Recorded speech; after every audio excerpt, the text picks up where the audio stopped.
Hi friends, birds lovers চ্যানেলে আপনাদের সবাইকে স্বাগত।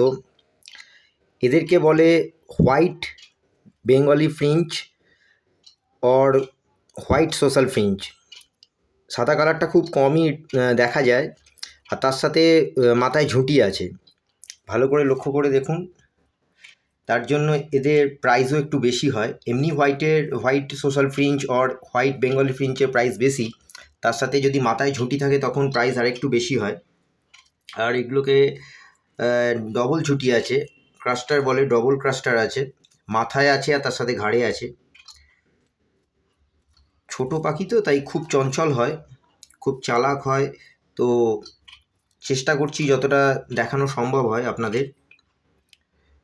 আশা করি আপনারা দেখতে পাচ্ছেন। দেখুন,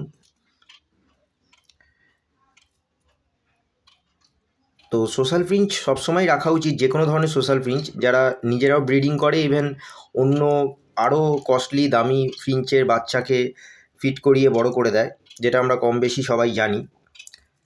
আর খুব হার্ডি পাখি হয়, অ্যাক্টিভ থাকে, খুব একটা আনফিট হয় না, ঠিকঠাক রাখতে পারলে খুব ডিম বাচ্চা করে।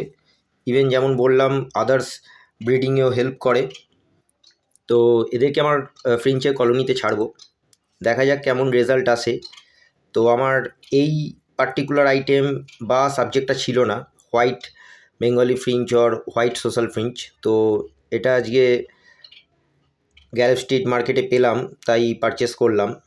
আজকে সানডে, তো গ্যারেভ স্ট্রিটে গেছিলাম, তো নতুনত্ব কিছু নিয়ে এলাম। তো দেখা যাক এতে কেমন সাকসেস পাওয়া যায়। বার্ডস লাভার্স চ্যানেলটাকে খুব করে সাপোর্ট করুন, অনেক অনেক ভালোবাসুন, ভালোবেসে পাশে থাকুন, লাইক করুন, শেয়ার করুন, সাবস্ক্রাইব করুন, বেল আইকনটা প্রেস করে দিন, যাতে আমি নতুন নতুন যে ভিডিওগুলো তৈরি করব, যাতে আপনারা নোটিফিকেশান পেয়ে যান। নিজেদের খেয়াল রাখুন, নিজেদের পাখিদের ভালো করে যত্ন করুন, তাদের ভালো রাখুন।